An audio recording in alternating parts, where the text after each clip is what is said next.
Aaliyah had hustle in her blood and fire in her bones. Southside born, raised between cracked sidewalks and corner stores, where you learned fast that softness was a luxury and love was currency most people couldn't afford. She wore hoops big enough to double as shields, and her nails were always sharp enough to cut through the bullshit. She wasn't supposed to be at the charity gala. She was working it. Valet, borrowed tux, fake smile. Get the keys, park the Benz, disappear. But then she saw her. Marina Whitmore, 44, white, suburban, old money, skin like cream, voice like silk, wedding ring absent, gaze a little too sharp for someone playing polite. She looked at Aaliyah like she wasn't supposed to notice her, but did.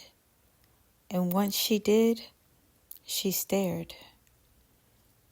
Cold out here, Marina said, handing over her keys with a smile dipped in suggestion.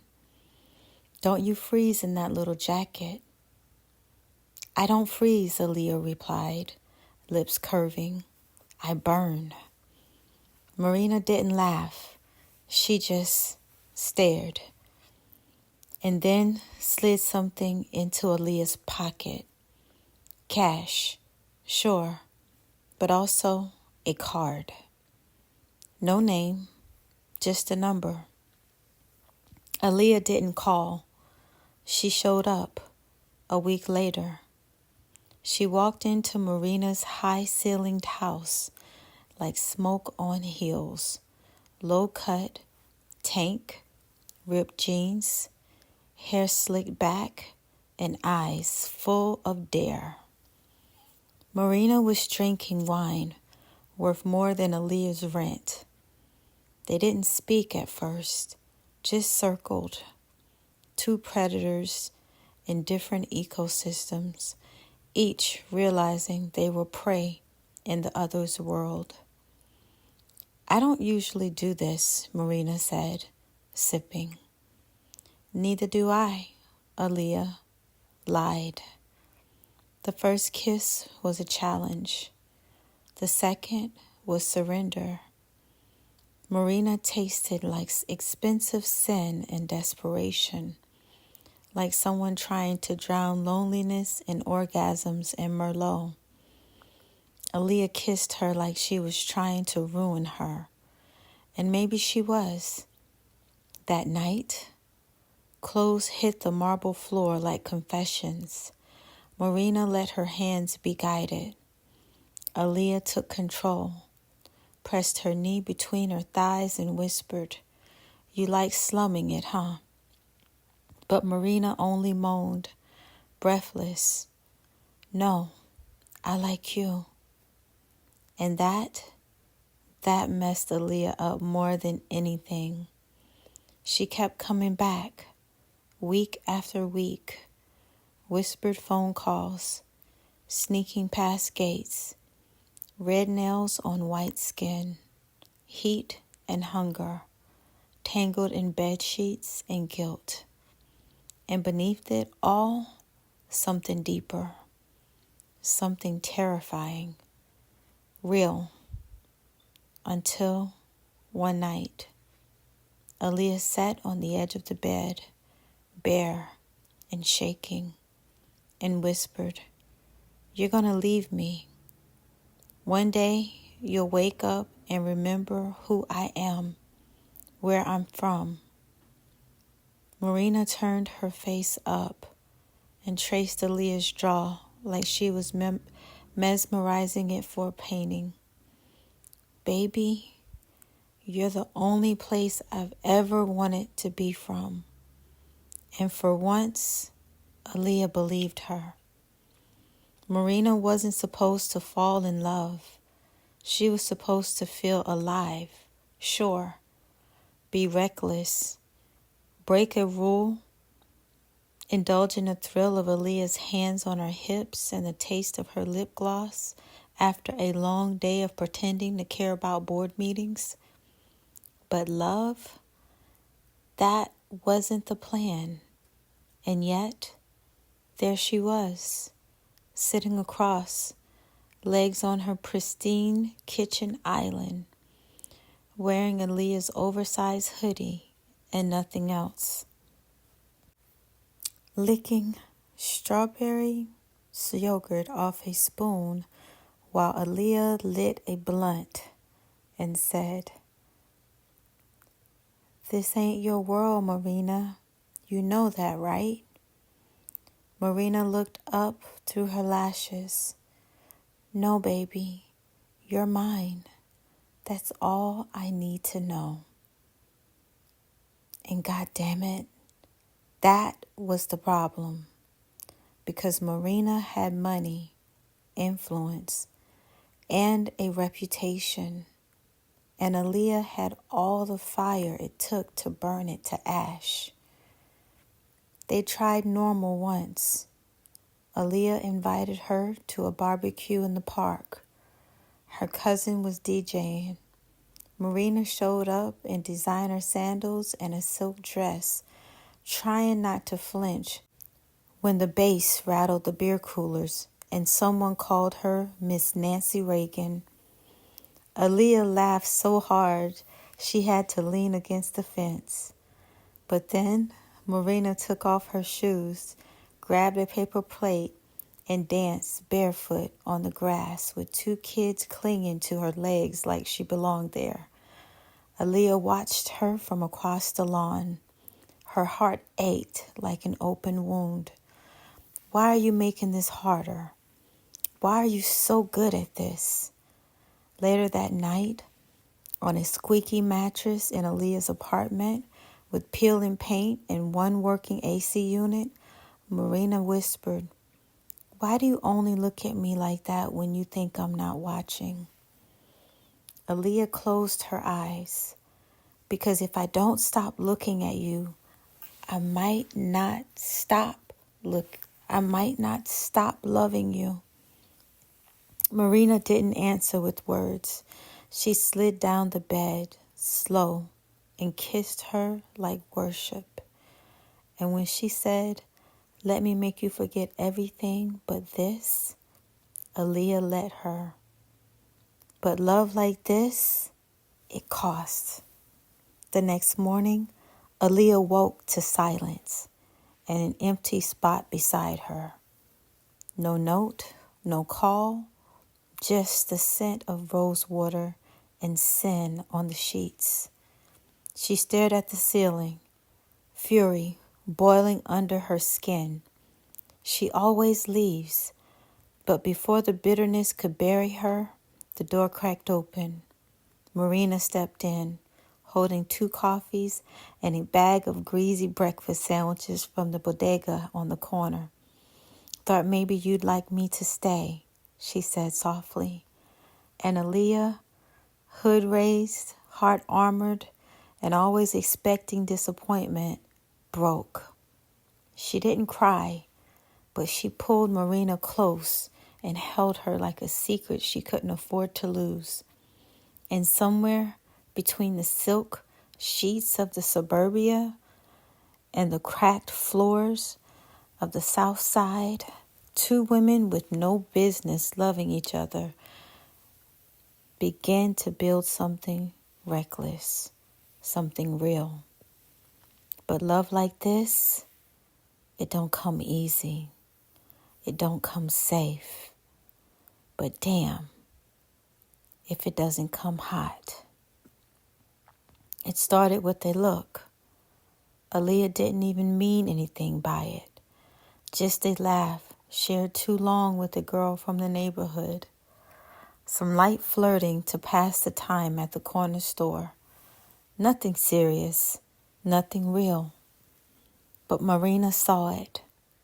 She saw in the black car parked outside, behind tinted windows, sipping chilled rosé like it was blood. She didn't get out. She watched and boiled. Later, Aaliyah opened the door to her apartment and found Marina already inside, glass in hand, heels kicked off. The air felt charged. "You leave your door open now?" Marina asked. Her voice was low, cold. Aaliyah blinked. "What the hell? How'd you get in?" "You gave me a key 2 weeks ago, after I made you come so hard you forgot your own name." Aaliyah shut the door slowly. "You were watching me earlier." Marina's smile didn't reach her eyes. "Tell me about her." "She's nobody." That's the wrong answer. And just like that, the room shifted. Marina crossed it in 4 slow, deadly steps like a storm of silk. She gripped Aaliyah by the jaw, not rough enough to hurt, just enough to command. "I let you fuck me like I'm your favorite secret," Marina whispered, eyes blazing. "But don't you dare treat me like I'm disposable." Aaliyah's breath caught. "Jealous much? Obsessed?" Marina snapped, her voice shaking. "And don't you love it?" A beat of silence. Aaliyah's pulse thumped in her throat. "Then," she said, "maybe I do." Marina kissed her like punishment, deep, possessive, devouring, hands everywhere, mouth bruising. She pressed Aaliyah against the wall, knee between her thighs, breath hot against her ear. "You're not allowed to flirt with anyone else," Marina growled. "You're not allowed to look at anyone else. You belong to me now." "And what if I don't?" Aaliyah dared, breathless. Marina smirked. "Then I'll ruin every woman who thinks she has a chance, one by one." The words shouldn't have turned her on, but they did. And when Marina dragged her to the bed, stripped her like a woman unwrapping her salvation, and whispered, "Say it. Say who you belong to," Aaliyah broke. She gasped, nails digging into her skin. "You. I belong to you." "Damn right you do," Marina said, breath hitching. "You're my fire, my danger, my addiction." And as the city lights spilled through the cracked blinds, their bodies tangled in sheets, promises neither of them deserved to believe in. For now, Aaliyah was hers. A Marina would kill to keep it that way. It was 3:42 a.m., the kind of hour where everything feels more honest. No city noise, no heels clicking on marble, no music bleeding from clubs, just a slow ceiling fan spinning above them and the low hum of the world asleep. Aaliyah lay on her side, bare legs tangled with Marina's, her cheek pressed against the older woman's chest, listening to her heartbeat like it was a lullaby. Marina's hands moved lazily up and down her back, tracing the curves, the scars, the storylines written in skin. "Do you ever wonder why it's us?" Aaliyah whispered. Marina smiled without opening her eyes. "You mean why a rich woman with too many degrees and not enough soul fell for the girl who told her to fuck off the first time they met?" Aaliyah chuckled, soft and sleepy. "Yeah, that."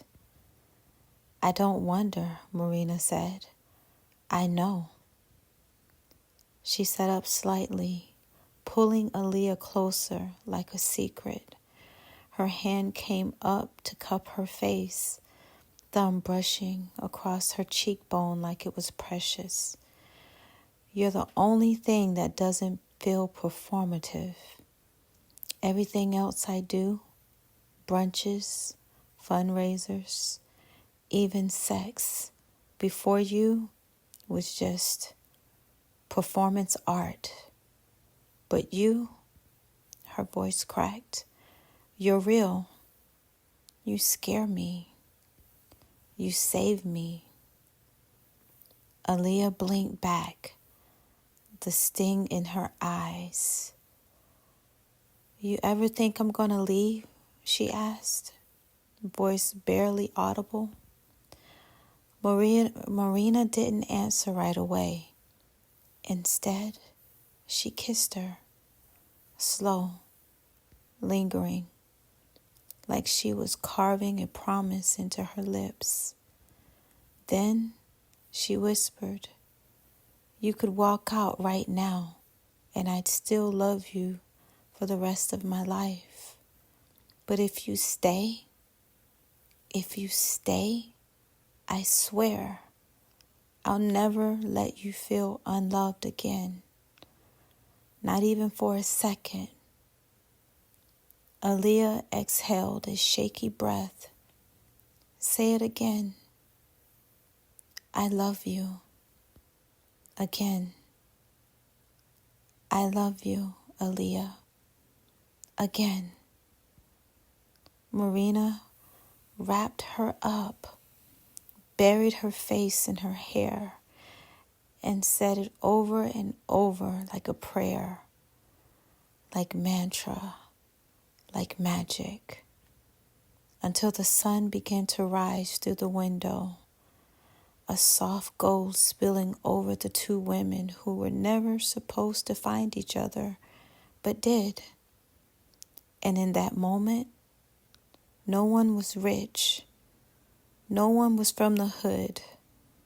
There was no suburb, no Southside. Just a bed, two bodies, and a love too deep to speak out loud unless you whispered it with your whole soul. And that, babe, that's love.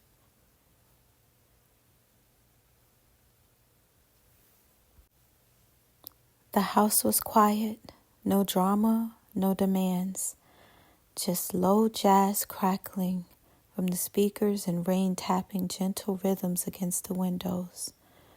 Marina stood in the bathroom, wrapped in a silk robe that looked expensive but didn't hide the wear of her face.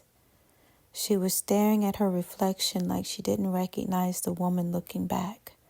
Lipstick smudged, eyes tired, something hollow in her chest. Aaliyah watched from the doorway. She didn't say anything. Not at first.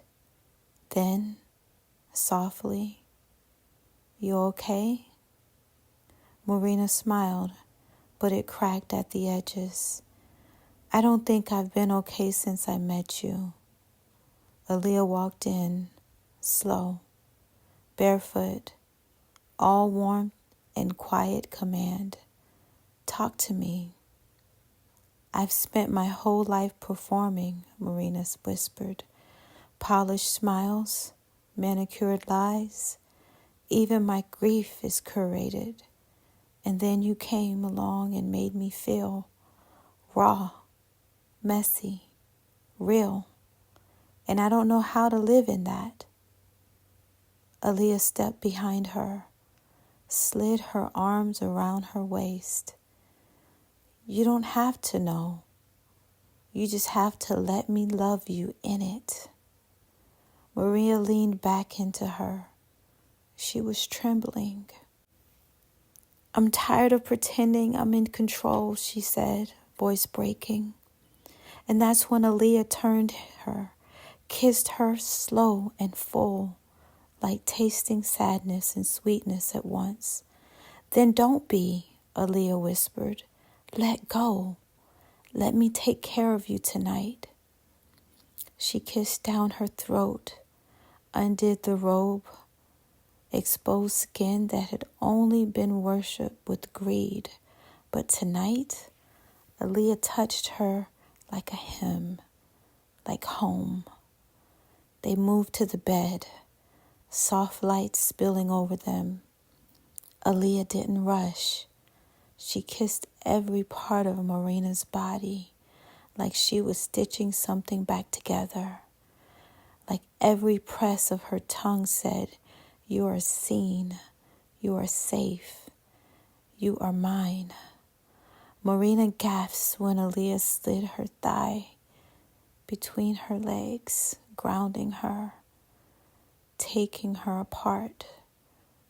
One hand held her face, the other gripped her hip, firm, protective, claiming. "Let it out," Aaliyah said. "All of it." Marina did. She cried as she came, loud, shaking, undone. Not just from the pleasure, but from the weight she let go, from the feeling of being held, of being wanted without conditions. When it was over, Aaliyah didn't move. She stayed wrapped around her, lips pressed to Marina's shoulder, fingers tracing soft circles on her side. "I love you," she murmured. Marina swallowed thickly. "Even like this?" "Especially like this." Marina believed she could be loved without the polish, just as she was, raw, broken, and finally beautifully held.